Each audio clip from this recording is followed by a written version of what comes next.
سلطان محمود غزنوی اپنے کچھ سپہ سالاروں کے ساتھ جنگل کے راستے سے بھٹک گئے۔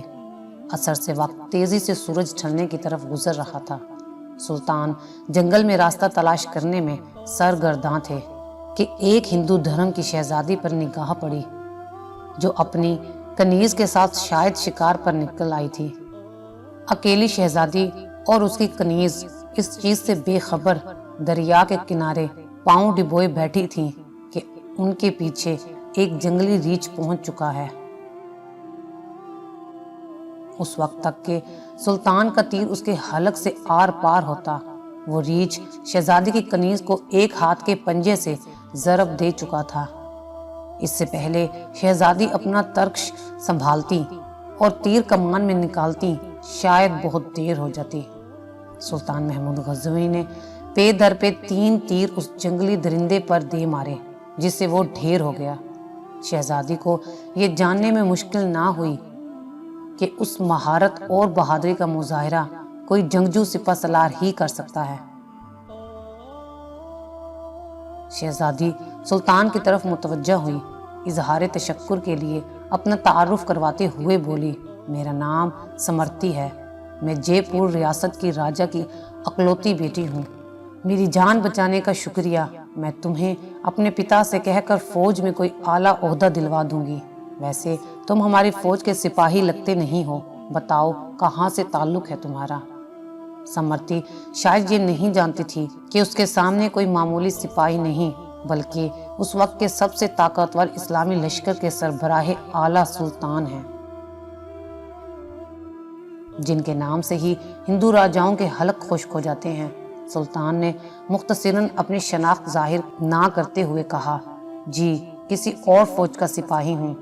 چلیے محترمہ، میں آپ کو کسی محفوظ مقام پر پہنچا دوں گا، آپ میرے پیچھے چلتی جائیں۔ اندھیرا بڑھتا جا رہا ہے، راستہ نہ ملا تو شاید اسی جنگل میں رات بسر کرنی پڑے گی۔ شہزادی سمرتی جان چکی تھی کہ یہ شخص لالچ اور خوف سے پاک ہے، وہ سلطان کی نظروں میں حیا دیکھ کر خود کو محفوظ محسوس رہی تھی۔ جنگل کی خاردار جھاڑیوں کی وجہ سے شہزادی کا پہران مختلف جگہ سے چھلنی ہو چکا تھا۔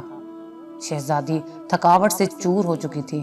سلطان نے شہزادی کو ایک سخت پتھروں اور درختوں کی اوٹ کی طرف اشارہ کرتے ہوئے کہا، شہزادی آپ ادھر آرام کر لیں، رات کی تاریکی بڑھ رہی ہے اور موسم میں بھی تغیر کے آثار ہیں، اندھیرے میں مزید سفر گھنے جنگل میں کرنا دشوار ہے، صبح نکلیں تو شاید میں آپ کو کسی محفوظ مقام پر پہنچا سکوں۔ سمرتی کے پاس سلطان پر اعتماد کرنے کے علاوہ کوئی دوسرا راستہ نہ تھا۔ سلطان نے محسوس کیا شہزادی اپنے بیش قیمت مگر قدرے باریک لباس میں جنگل کی ٹھنڈی رات شاید نہ گزار سکے۔ سلطان نے اپنی موٹی چادر شہزادی کی طرف اچھال دی اور مائنہ خیز نظروں سے شہزادی کو دیکھا، جیسے کہہ رہے ہوں یہ اوڑھ لیں۔ شہزادی نے بلا جھجک چادر اوڑھی اور ٹیک لگا کر درختوں کی اوٹ میں پاؤں بسار لیے۔ اس کی نظریں سلطان کے چہرے کی طرف جمی ہوئی تھیں، جو نظریں جھکائے ایک قریب پڑے بڑے پتھر پر بیٹھ کر آگ جلانے کی کوشش کر رہے تھے۔ بالآخر آگ جل گئی۔ اس کی روشنی میں سلطان کا نورانی اور بھرا ہوا وجاہت والا چہرہ چمک رہا تھا۔ سلطان نے شہزادی سے قطع نظر مٹی سے تیمم کیا اور نماز پڑھنے لگے۔ شہزادی کو جھٹکا لگا، اوہ یہ تو مسلمان لگتے ہیں۔ ایک دفعہ شہزادی کانپ گئی، کہیں غزنی کے لشکر سے تو نہیں؟ یہ تو لٹیرے ہیں، گائے بھینس بکری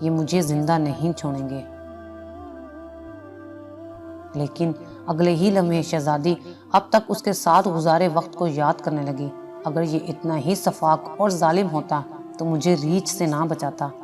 نہ چاہتے ہوئے بھی شہزادی کا دل پھر سے اطمینان و یقین سے بھر گیا۔ سلطان نماز کے بعد دعا کرتے وقت زاروں قطار رونے لگے۔ روتے روتے سلطان نے اپنے خنجر کی نوک اپنے پاؤں کے انگوٹھے پر رکھ کر اس کو دبا دیا۔ شہزادی دیکھتی رہی کہ یہ جوان مرد مجھ سے گفتگو میں بے تکلف نہیں ہونا چاہتا۔ صبح سلطان نے شہزادی سے کہا، اب ہمیں نکلنا چاہیے۔ کچھ دور جا کر سلطان کو ایک سفید پتھر پڑا ملا، جو سلطان کے سپاہی نشانی چھوڑ گئے تھے کہ راستہ اسی طرف ہے۔ یہ اس زمانے کا ایک طریقہ تھا کہ جنگل میں پتھر چھوڑتے جاتے تاکہ پیچھے آنے والا راستہ جان سکے کہ گزرنے والا کہاں سے ان کا ساتھی گزرا ہے۔ بالآخر شہزادی اور سلطان ایک ہموار راستے پر آ پہنچے۔ کچھ دور ایک چھوٹے سے گاؤں کے آثار نظر آ رہے تھے۔ سلطان نے کہا، یہ آپ کی ریاست کی حدود کا ہی گاؤں معلوم پڑتا ہے۔ شہزادی، ہاں دیکھتے ہیں۔ گاؤں پہنچنے پر شہزادی نے گاؤں کے مکھیا کو بلاوا بھیج دیا۔ مکھیا اپنے کچھ ساتھیوں سمیت حاضر ہوا۔ شہزادی نے کہا، ہمیں 2 برق رفتار گھوڑے دیے جائیں اور کچھ خشک اناج اس سپاہی کو دے دیا جائے۔ شہزادی نے سلطان سے کہا، اجنبی، ہمیں بہت حیرت ہوئی ہے تم پر۔ آخر تم کس مٹی کے بنے ہو؟ ساری رات تم اپنے خنجر سے زخم کرتے رہے اور میری طرف کوئی توجہ نہ دی۔ تم چاہو تو ہمارے ساتھ محل چلو، ہم تمہیں انعام و اکرام سے بھر دیں گے اپنی جان بچانے کے بدلے میں۔ سلطان نے گھوڑے پر سوار ہو کر شہزادی سے کہا، شہزادی صاحبہ، زخم اس لیے کرتا رہا کہ آپ کا حسن میرے ایمان کو زد نہ پہنچائے اور میری توجہ میرے درد کی طرف رہے، آپ کی طرف نہ بڑھے۔ شہزادی، کیا تمہیں یہ موقع گنوانا چاہیے تھا؟ ہم سے خلوت میں ملاقات کے لیے لوگ اپنی ریاستیں دستبردار کرنے کو تیار ہیں۔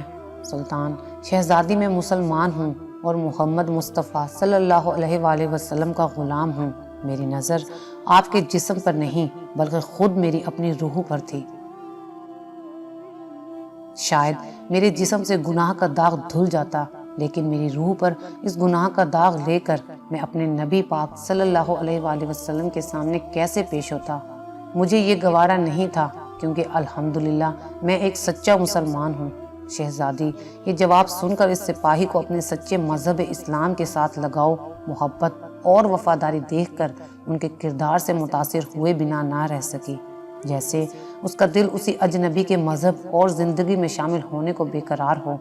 یہ کہہ کر سلطان نے اجازت چاہی۔ شہزادی، اپنا اور اپنی فوج کا نام تو بتاتے جاؤ، ہم یاد رکھیں گے۔ سلطان نے چادر سے نقاب اوڑھا، تیر ترکش کندھے پر ڈالے، تلوار اپنے میان میں ڈالی اور گھوڑے کی رکابیں پکڑتے ہوئے بولے، شہزادی، میرا نام ہے سلطان محمود غزنوی اور میں ہی غزنی کی عظیم الشان فوج کا سپہ سالار اعظم اور سلطان بادشاہ ہوں۔ یہ کہہ کر سلطان نے گھوڑے کو ایڑ لگا دی اور سرپٹ دوڑتے ہوئے آنکھوں سے اوجھل ہو گئے۔ اللہ اکبر، سبحان اللہ، ماشاء اللہ۔ یہ تھے اللہ و رسول صلی اللہ علیہ وآلہ وسلم کے سچے وفادار۔ ایسے تھے اسلامی سلطنت کے حکمران اور مسلمان بادشاہ اور کامل ایمان والے۔ آج ان کے نقش قدم میں پاک ہم سب کے لیے راہ نجات ہیں۔ اللہ کریم ہمیں نیکی کرنے اور نیکی کو پھیلانے کی توفیق بخشے، اپنے علم پر عمل کرنے کی توفیق بخشے، آمین ثم آمین یا رب العالمین۔ اگر آپ کو ہماری یہ ویڈیو اچھی لگی ہو تو اسے لائک کریں، شیئر کریں اور مزید اچھی ویڈیوز دیکھنے کے لیے ہمارا چینل سبسکرائب کریں۔